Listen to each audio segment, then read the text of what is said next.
This was last year during a solo road trip I was taking from Wisconsin to Montana. Most of the roads there are basically barren, aside from the first hour and the last hour. Everything else is forest or open fields, maybe some small mountains too once I got further west. Anyway, because of how I had everything scheduled, I was going to be driving through the night and most of the day, rather than taking up 2 full days of driving and having to spend on an extra hotel in between.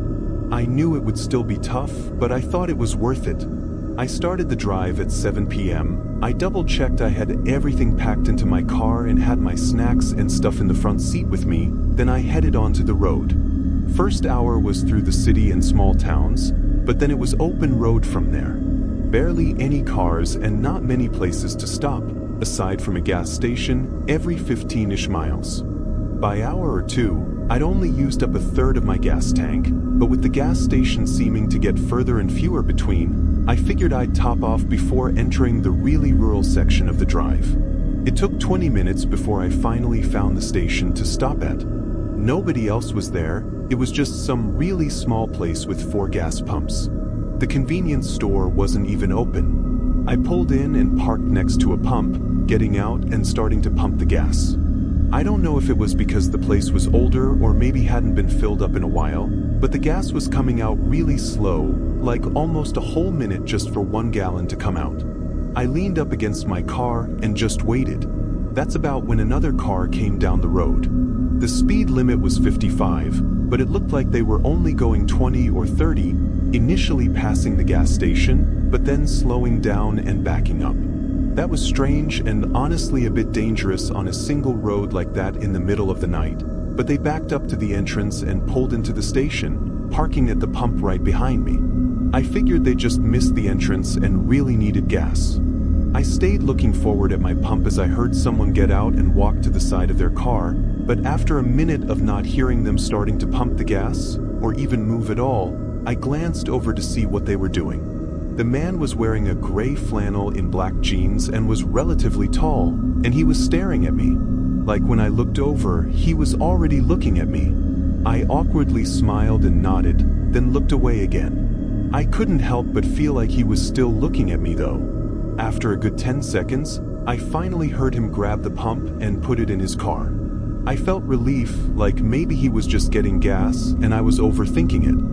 I was out there for another minute before deciding I'd waited enough and just took the pump out and locked up my gas cap. When I did, I saw the man looking at me again. His eyes were so dull and heavy, like he was tired, but chugged caffeine or something. I got in and pulled back onto the road.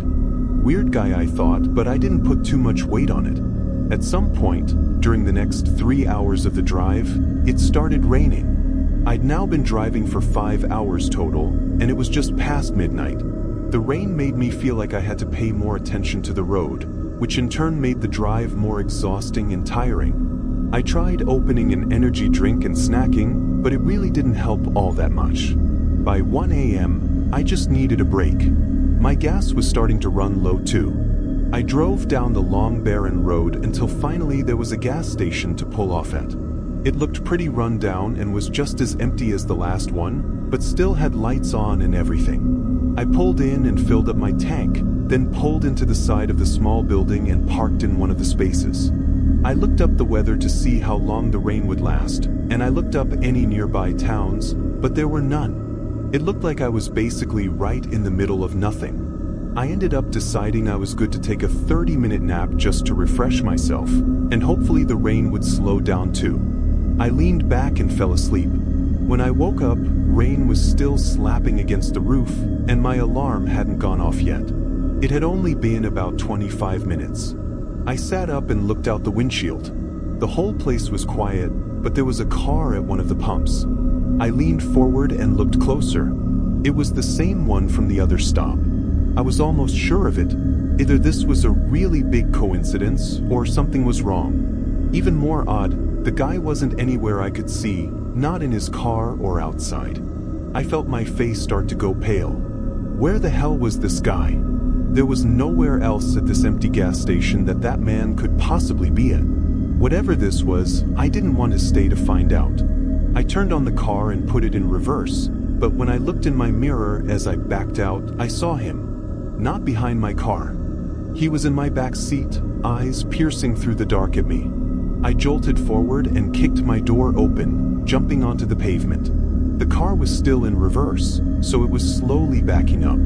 I started running, but I never heard the man get out of the car. I ran into the woods, then watched as my car continued to roll back for a while. Then suddenly stopped.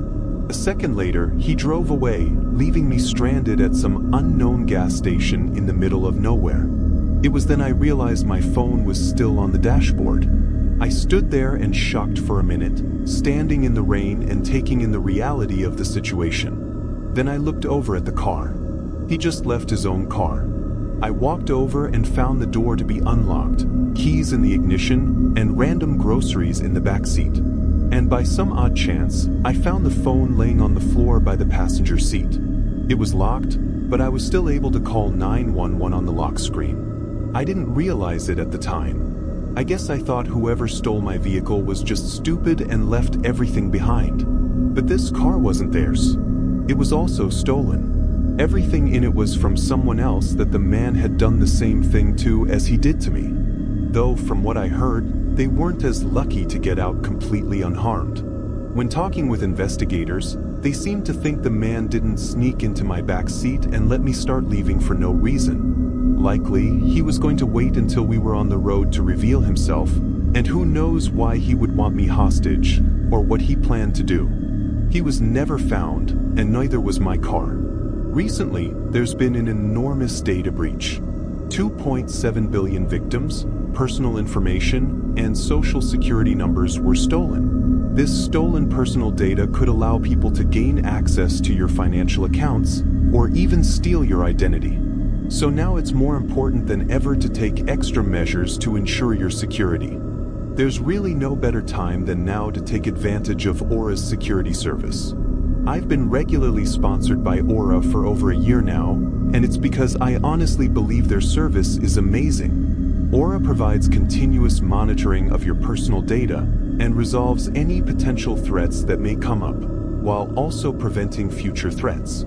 They also make it incredibly easy for you to use and understand everything going on with your data. With their free trial, you'll be able to have Aura scan and remove your personal data from all over the internet, including scam centers, the dark web, data brokers, and hackers.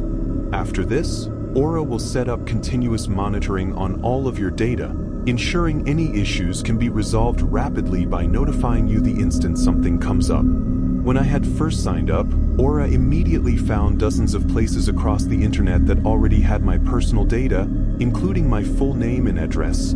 In just a couple minutes, Aura cleared all of it, especially in times like these with huge data breaches and scams happening so often. Having peace of mind knowing Aura is protecting your information is above anything.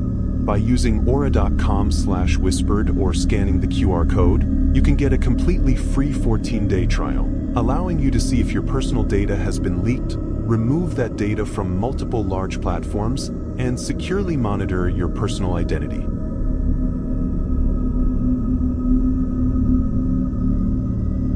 This was last year in the middle of January. I live in a relatively small home in a small woodsy town. It was about 45 minutes outside of the city. I only had a half day of work, so this night I was free to chill at home. Around 7, I got an unexpected call from a friend. He said he was having car troubles and asked if I could do him a solid and give him a ride home. Maybe he grabbed some food too. I didn't mind at all and said I'd be right over. This wasn't the first time this had happened, so we'd been through this before. I grabbed my jacket from the front closet and got my keys, then opened the front door to leave. As soon as I opened the door, my whole body jumped. There was a man standing right in front of me on the porch, like literally a foot away from the door. He had a heavy coat with a black gator neck scarf covering his lower face. The man didn't move at all though, like he wasn't equally as startled as me. For a second I was just embarrassed for getting spooks like that, but then I immediately got curious why he was here. Before I could ask, he apologized and said he was just about to knock. I said it was all right and asked what he needed. The man took a second, then asked if I was David or Daryl. I don't know, something like that. Whoever it was, wasn't me. I said no, and the man just said okay and started walking off the porch. I stepped outside and shut and locked the door behind me, making sure the man walked all the way down my driveway and away from my home before I got in my car. I pretty much thought about that weird encounter the whole drive to my friend's work. My home was in a secluded neighborhood, like you don't get random people just going up to people's houses very often because they were so deep in the woods with long driveways. If he was just someone looking for someone else, I guess that did explain it though. I picked up my friend and we grabbed a quick meal at Culver's, then I drove him to his place and dropped him off. It was around 9 p.m. by this point. It was snowing just a little bit, but otherwise it was pretty calm outside. When I got home, I pulled into the driveway and walked up to the front door, unlocking it and getting inside. I took a moment to warm up, then hopped on the couch and turned the TV on. I didn't keep track of time after this because I didn't have to work tomorrow, so there was no need to. If I had to guess, I was probably on the couch for 2 hours before I got tired. I got up and stretched, turning the TV off and starting to walk over to the stairs, but when I passed by the front door, I suddenly remembered that guy that was outside earlier. I had pretty much forgotten about it, up until now. Now that I was thinking about it though, I walked up to the door and looked out the people just to ease my mind. Nobody was on the porch and the night still looked calm, still snowing and not very windy. However, after a second, I noticed something going across the driveway. It wasn't clear, so I had to open the door to get a better look. There were shoe prints in the thin layer of snow. They seemed to come all the way up the driveway from the road and near my car, then they walked off into the yard where the trees blocked my view. Immediately I felt very unnerved. I shut and locked the door. If this was the same guy as last time coming back again, then something was seriously wrong. I kept looking back out the windows as I tried to think of what to do next. Thinking back on how strange my interaction with the guy was earlier only made it worse. In the moment, I was concerned enough to call the police. I dialed 911 and stayed by the window as I explained my situation. As I was talking though, I kept hearing something subtle. Every time I'd pause and listen, I wouldn't hear it anymore. The operator probably thought I was crazy, but about a minute into the call, there was a violent thud against the back of the house. I almost dropped my phone from how much it made me jump.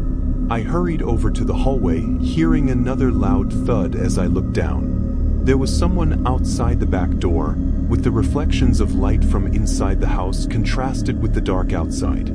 I couldn't see anything but slight movements behind the door. Another thud crashed into it. It was heavy. They definitely had some kind of weapon or something to break the door down with. The operator told me to either find somewhere to hide and lock myself away or find an escape. I decided to grab my keys and sprint to my car. Even though I knew the man was behind my house, it was still terrifying running out into the open. There could have been more than one person, or even someone waiting by my car. Thankfully there wasn't, and I was able to get away. It was a good thing I left, because when the cops got there, the back door had been beaten Nuben and watery shoe prints filled the house. But nobody was inside. All I could really give the officers was a description of the man who was at my doorstep, which there was no actual evidence of it being the same person. So if they did find him, it wouldn't do much anyways, but they never did. Whether or not it was him though, I think I got lucky that I ran into him on my way out of the house. Had I not, I wouldn't have checked out the door before going to bed. If I was asleep already, maybe they would have been more subtle with breaking in. I don't know, but what's so unnerving is that this all happened on just an ordinary day. There was no way to know. It could be any day that something like this happens. With him still out there, sometimes I feel like I'm just waiting for it to happen again.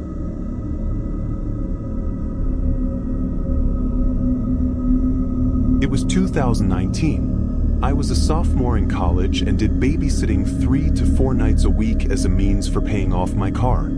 For about a month, I had this 3-year-old boy that I'd watch once a week. The parents were soft-spoken, but friendly. They'd always leave around bedtime, so all I'd have to do is make sure the kid stayed asleep and was okay while they were gone for usually 4 to 5 hours. This night, I pulled in at 8 p.m. said hi to the parents, who mentioned the kid was already in the room asleep. Then they thanked me and left. I never asked what they did, going out this late every week.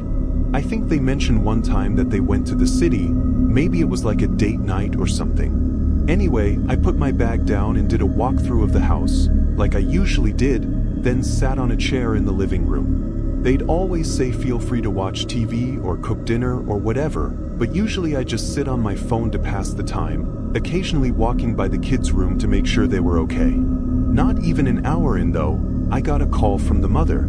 I obviously answered, but I was confused when she asked if I called her just now.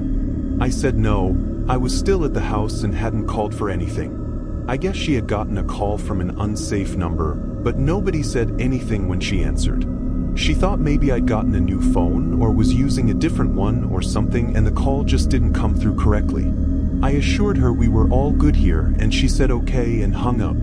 I thought nothing of it. She was probably just a concerned parent wanting to make sure everything was good. I did another check on the kid, then sat down again. About 20 minutes passed. I was still on my phone watching a video when I saw headlights shine into the front windows. The lights came in through the cracks between the blinds. I thought it was just a neighbor pulling into their house, but after a couple minutes of the light not shutting off, I got up and peeked out the window. There was a dark gray sedan parked right out front of the house by the curb. It was old and rusty and the windows were blacked out. I was so focused on the car for a minute, I almost didn't even notice the guy standing a few feet from it. They were closer to the end of the driveway, standing near the sidewalk and looking up at the house I was in. I was a little concerned, but I didn't want to confront them since it wasn't even my house, so I just watched from the window.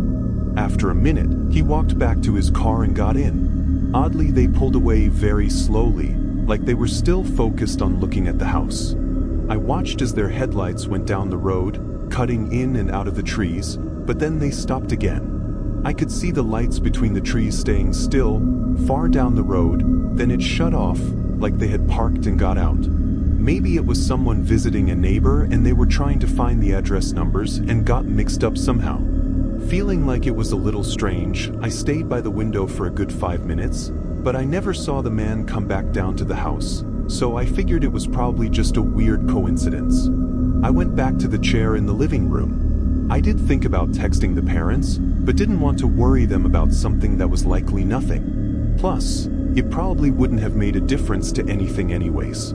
I decided to turn the TV on, keeping it on low volume so I didn't wake up the kid. A few minutes in, I went to open the blinds as well because I found myself still thinking about it. A whole hour and a half passed, or maybe even 2 hours. Nothing really happened during that time. I just waited in the living room with the TV on and tried my best to stay awake. My eyes were getting heavy and I could tell I was half asleep, like I was still awake, but just fully spaced out and my eyes partially open. But through my less than aware state I was in, I randomly heard a light thump. It didn't fully wake me until I heard it again. My eyes opened wider and I got off. I wasn't sure what it was, but I wanted to check on the kid first, so I started walking to the stairs. But when I passed through the hallway, I heard it again and saw something in the corner of my eye. I turned my head. There was someone outside the back door, pulling on the handle and looking right at me. Once he saw me looking at him, he started pulling on the handle even harder, trying to brute force it open. My adrenaline kicked in and I sprinted off the stairs. I went in the room and got the kid, trying to keep them calm. As I was up there, the thumps got louder, like now he was using something to rip open the door. With the kid in my arms, I hurried down the stairs. When I got to the bottom, there was one more sound. It sounded like cracking plastic and metal. I went back into the hallway toward the front door, but I saw the back door was open and the man was rushing inside. He had regular casual clothes on and dark hair. That was all I saw before I noticed a knife in his hand. He didn't hesitate to start running at me. I rushed out the front door, getting into my car and backing out, just as he got up to my window. I drove to a safe place and called 911 and the parents. Of course, he was gone before anyone got there. The way I see it, I think the man was going to threaten me with a knife, or even harm me so he could kidnap the kid. That's what it felt like was going to happen. But how'd he know the parents would be away? And why kidnap this kid specifically? What's weird is after all of it, the parents stopped talking to me and never hired me again. They thanked me on the night of the incident, but then went radio silent. It was like they didn't want me to find anything out about what happened. I did my own research, but didn't find much. Only thing I found out was that the mother had been married before to a man that looked somewhat similar to the guy I saw. No way to know for sure though, I'm just speculating. It's been years now, so I don't think we'll be getting any answers.